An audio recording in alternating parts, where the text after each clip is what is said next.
사도신경으로 신앙 고백하겠습니다. 저는 전능하신 아버지 하나님 천지의 창조주를 믿습니다. 저는 그분의 유일하신 아들 우리 주 예수 그리스도를 믿습니다. 그분은 성령으로 잉태되어 동정녀 마리아에게서 나시고 본디오 빌라도에게 고난을 받아 십자가에 못 박혀 죽으시고 장사된 지 사흘 만에 죽은 자 가운데서 다시 살아나셨으며 하늘에 오르시어 전능하신 아버지 하나님 우편에 앉아 계시다가 거기로부터 살아있는 자와 죽은 자를 심판하러 오십니다.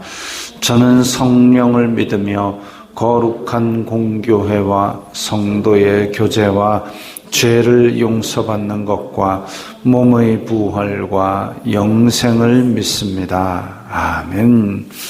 거룩하신 하나님 아버지 감사합니다. 간밤에도 편히 쉬게 해주시고 새벽에 기도하는 자리에 불러주시니 감사합니다. 이 시간 저희들 마음 중심으로 주님을 경외하게 하여 주시옵소서. 예수님 이름으로 기도드리옵나이다. 아멘. 찬송가 204장입니다.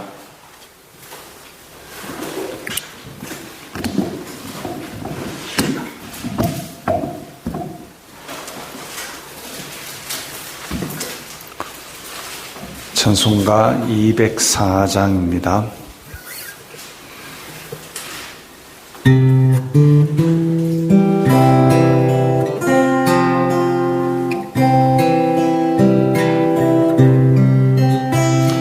주의 말씀 듣고서 준행하는 자는 반석 위에 터 닦고 집을 지음 같아 비가 오고 물 나며 바람 부딪혀도 반석 위에 세운 집 무너지지 않네.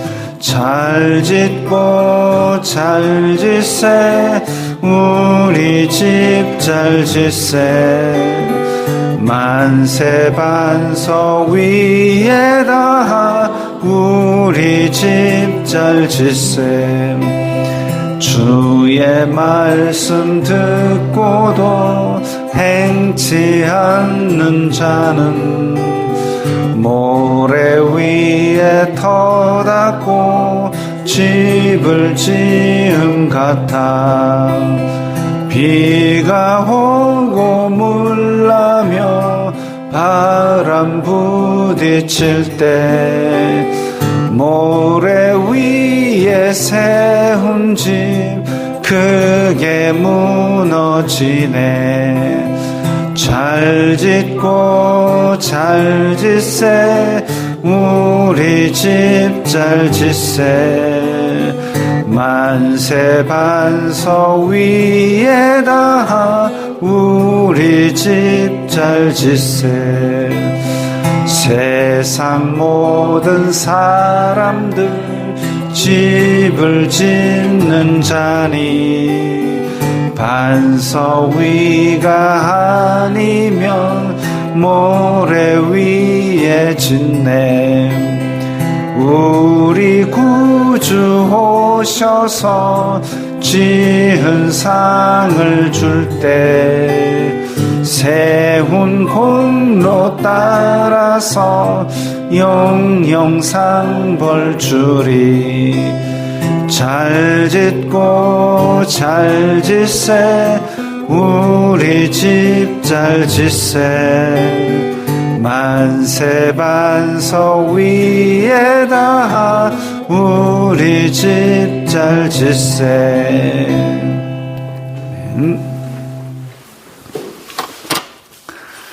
오늘 말씀은 누가복음 6장 39절부터 49절까지의 말씀입니다.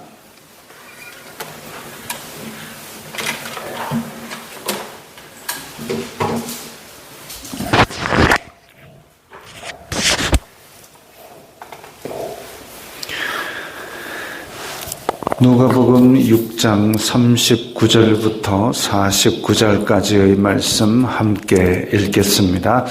또 비유로 말씀하시되 맹인이 맹인을 인도할 수 있느냐? 둘이 다 구덩이에 빠지지 아니하겠느냐? 제자가 그 선생보다 높지 못하나 무릇 온전하게 된 자는 그 선생과 같으리라. 어찌하여 형제의 눈 속에 있는 티는 보고 내 눈 속에 있는 들보는 깨닫지 못하느냐? 너는 내 눈 속에 있는 들보를 보지 못하면서 어찌하여 형제에게 말하기를 형제여 나로 내 눈 속에 있는 티를 빼게 하라 할 수 있느냐? 외식하는 자여 먼저 내 눈 속에서 들보를 빼라. 그 후에야 내가 밝히 보고 형제의 눈 속에 있는 티를 빼리라. 못된 열매 맺는 좋은 나무가 없고 또 좋은 열매 맺는 못된 나무가 없느니라. 나무는 각각 그 열매로 아나니 가시나무에서 무화과를 또는 찔레에서 포도를 따지 못하느니라. 선한 사람은 마음에 쌓은 선에서 선을 내고 악한 자는 그 쌓은 악에서 악을 내나니 이는 마음에 가득한 것을 입으로 말함이니라. 너희는 나를 불러 주여 주여 하면서도 어찌하여 내가 말하는 것을 행하지 아니하느냐? 내게 나와 내 말을 듣고 행하는 자마다 누구와 같은 것을 너희에게 보이리라. 집을 짓되 깊이 파고 주초를 반석 위에 놓은 사람과 같으니 큰 물이 나서 탕류가 그 집에 부딪히되 잘 지었기 때문에 능히 요동하지 못하게 하였거니와 듣고 행하지 아니하는 자는 주초 없이 흙 위에 집 지은 사람과 같으니 탕류가 부딪힘에 집이 곧 무너져 파괴됨이 심하니라 하시니라. 아멘.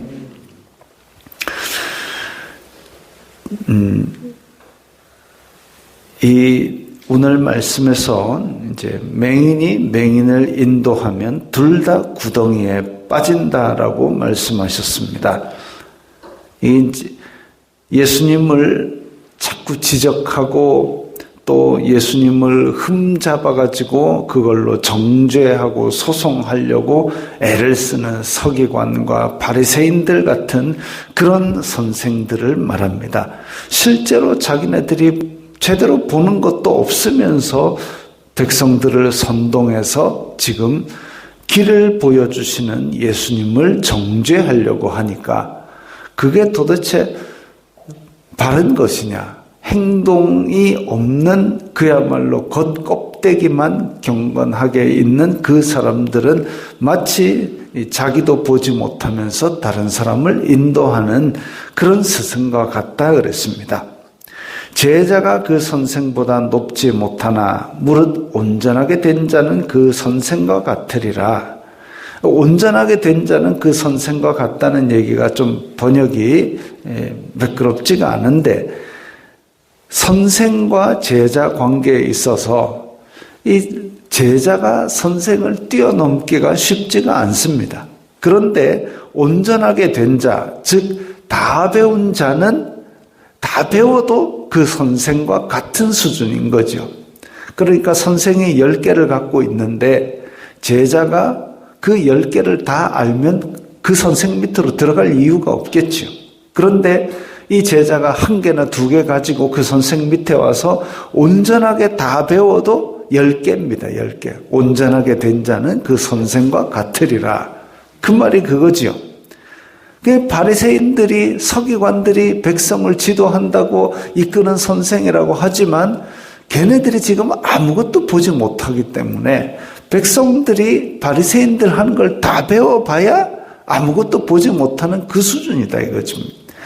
그래서 그 서기관과 바리새인들이 자기네들이 조금 알고 있는 그 율법 가지고 사람들을 정죄하고 재단하고 이렇게 하는 것이 지금 중요한 게 아니라 안식일이라 할지라도 생명을 구하는 일 하는 그 예수님의 바른 행동을 보지 못하고 있으니까 그것 때문에 하신 말씀입니다.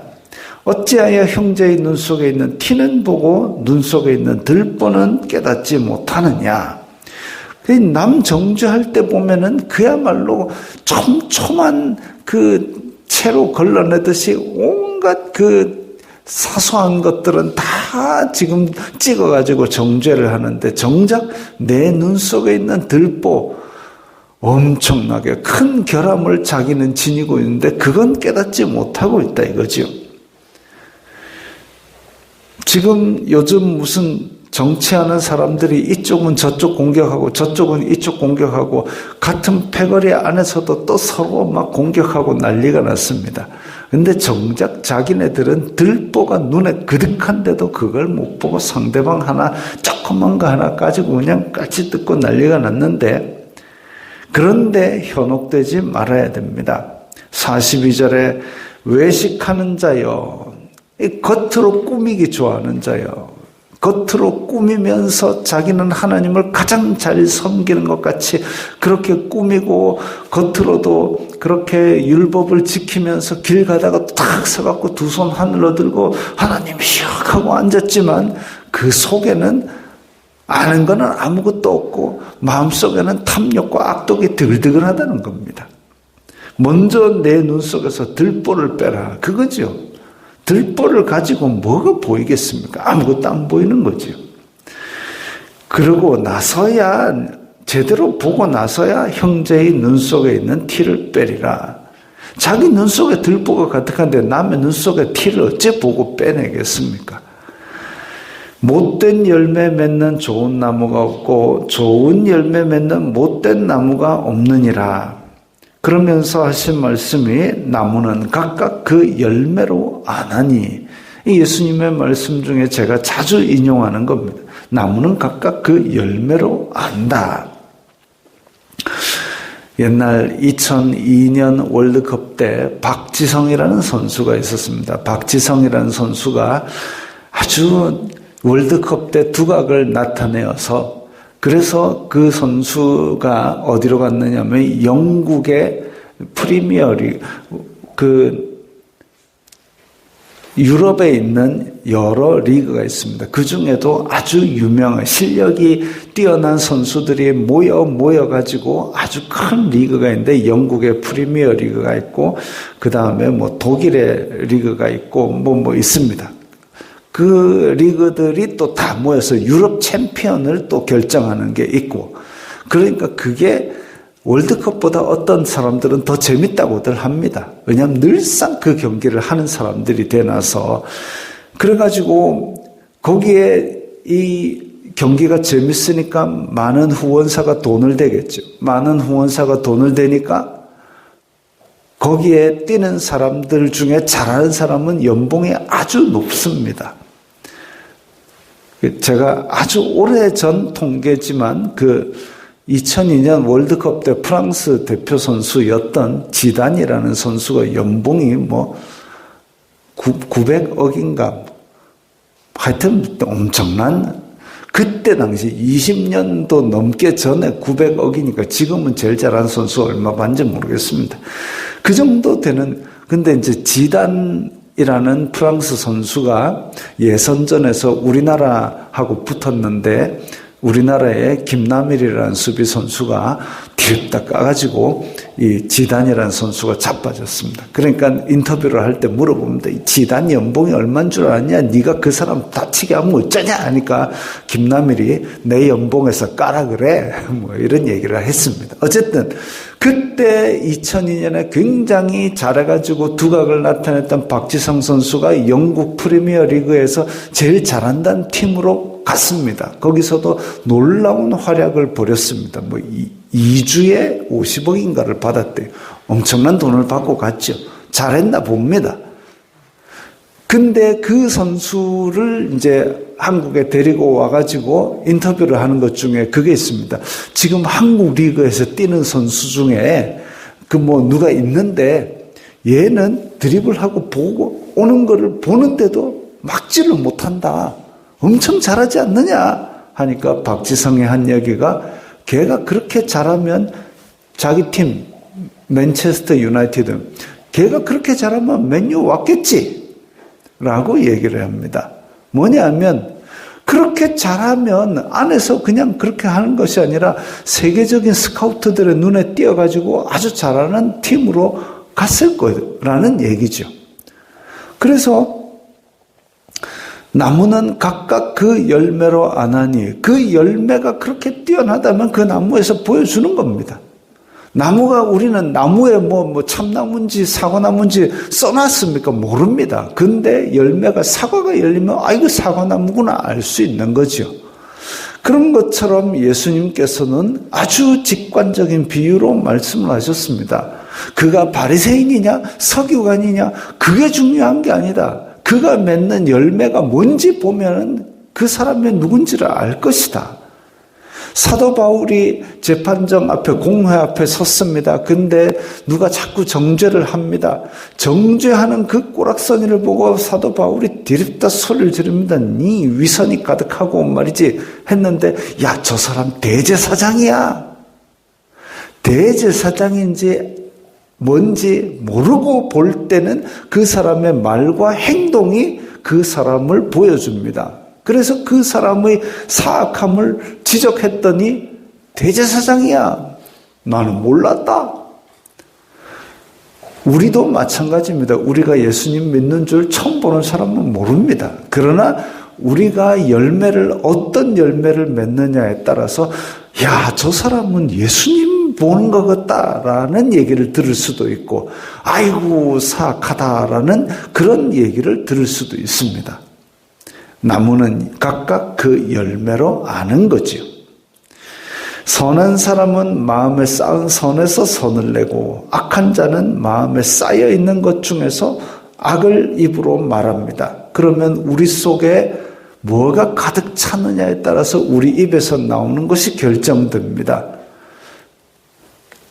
탐욕과 악독을 멀리해야 되는 게 그겁니다. 마음속에 탐욕이 가득하면 입으로 탐욕이 나오고 악독이 가득하면 우리 행동에서 악독이 나옵니다.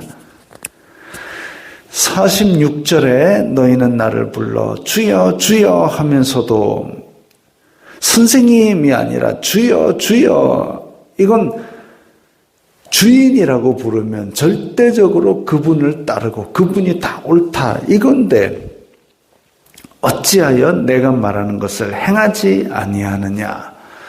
예수님께 배웠다면 그것을 행하는 것까지 해야 배운 것이고 그 행한 것, 배운 것을 행하는 것이 쌓이고 쌓이면 그 다음에 점점 자라나서 아까 40절에 온전하게 된 자는 선생과 같으리라. 예수님의 장성한 분량까지 닮아가게 되는 겁니다. 그러면 비로소 이제 예수님의 제자다 이런 얘기를 내가 하는 게 아니라 다른 사람이 하는 거죠. 야, 저 사람은 예수님 제자다워. 아, 저 사람은 진짜 교회 다니는 사람 같아. 이런 얘기를 하는 겁니다. 온전하게 된 자는 선생과 같으리라. 예수님을 닮아가는 자는 온전하게 되어 갈수록 예수님 같은 열매가 삶에서 맺혀야 되는 거죠. 내 말을 듣고 행하는 자마다 이제 듣고 행하는 자는 집을 짓되 반석 위에 놓은 사람과 같고 그래서 큰 물이 일어나도 능히 집이 요동치 않게 하고 근데 듣고 행하지 않는 사람은 집을 짓기는 지었는데 이 기초도 없이 지었기 때문에 물이 일어나면 다 무너진다. 이 여기서 이제 물이 일어난다. 이거는 시험이나 박해나 그런 것을 말합니다. 우리 마음이 유혹을 당할 때에 혹은 어려움을 당할 때에 그때에도 여전히 예수님께서 하신 것 같은 그런 행동을 하고 말을 한다면 그 사람은 진짜 예수님께서 가르치신 것을 그대로 행하는 사람입니다. 그런데 그러지 않는다 그러면은 시험이나 박해가 왔을 때에 유혹이나 어려움에 홀딱 넘어가지고 그 무너짐이 심하다 그랬습니다. 무너짐이 심하다. 그러니까 그 행동이나 말에서 예수님께 배운 것이 나오지 않고 자기의 본성에 쌓여 있었던 탐욕과 악독이 나와버리는 거죠. 그렇게 되지 않으려면 우리가 시간이 걸리고 늦더라도 차곡차곡 우리의 삶에서 예수님의 가르침을 하나하나 우리의 삶에 적용해가며 살아야 되는 겁니다. 우리나라가 무슨 지금 뭐 인공지능 AI를 가지고 뭐 투자를 하니 대학을 세우니 막 말들이 많습니다. 근데 지난 주간 동안 라디오를 듣는 가운데 그 일본의 AI 산업 준비를 들은 적이 있습니다. 일본에서 AI 산업을 하는데 어떻게 되느냐 하면 AI, 인공지능이라는 것이 굉장히 전력을 많이 먹는 산업이랍니다. 그래서 일반 우리 휘발유 자동차에서는 인공지능 자율주행이 잘 안 됩니다. 왜냐하면 그 전기를 감당하지 못한대요. 그래서 전기차들이 되어야만 지금의 기술로는 AI로 자율주행이 된답니다. 그 정도로 전기를 많이 먹기 때문에 그래서 AI 산업에는 안정적인 전력 확보가 필수적입니다. 그러니까 태양광이나 풍력 같은 거 갖고는 이게 지금 기저전력이 안 되는 이유가 들쑥날쑥 하잖아요. 햇빛이 안 되거나 밤이 되거나 바람이 안 불거나 해버리면 이게 이제 끊어지기 때문에 안정적인 전력 확보를 위해서 옛날 후쿠시마 이후에 원전 증설을 중단했는데 일본에서는 AI 산업을 시작하기 위해서 안정적인 전력 공급망을 작성하겠다. 그래서 최소한 20% 이상을 원전에서 공급하겠다. 이 계획을 세우고 추진을 차곡차곡 하고 있답니다. 우리나라는 200만 명을 양산하겠다. AI 인력을 키우겠다. AI 인력이 있으면 뭐합니까? AI 돌아가는 컴퓨터가 하나도 없는데. 그런 게 아니라 진짜 기초부터 하나하나 차곡차곡 이루어 나가야 그게 실제로 뭔가가 됩니다. 시간은 걸려도 확실한 거죠. 그것처럼 우리가 지금 말씀이 아주 많고 또 우리가 지켜야 될 규정들도 많고 하지만 그때에 우리가 거치려만 하는 것이 아니라 한계를 붙들더라도 이 한계를 붙들고 차곡차곡 내 마음속에 쌓아나갈 때에 언젠가는 이 마음속에 가득한 것이 나가서 열매를 맺을 때 이게 예수님 닮은 열매를 하나하나 맺게 될 겁니다. 그게 중요한 거죠. 그런 믿음은 시험이 와도 환난이 와도 이 예수님 믿는 믿음이 흔들리지 않게 될 겁니다. 이런 믿음을 가지고 예수님께 배운 것들을 하나하나 듣고 행하는 자가 되기를 바랍니다. 기도하겠습니다. 거룩하신 아버지 하나님 감사합니다. 저희들이 예수님의 말씀들을 다 듣고 하늘 소망을 따라 살며 아버지의 뜻이 나의 삶에 이루어지기를 바라는 그 삶으로 오늘 하루도 승리하게 하옵소서. 예수님 이름으로 기도드리옵나이다. 아멘.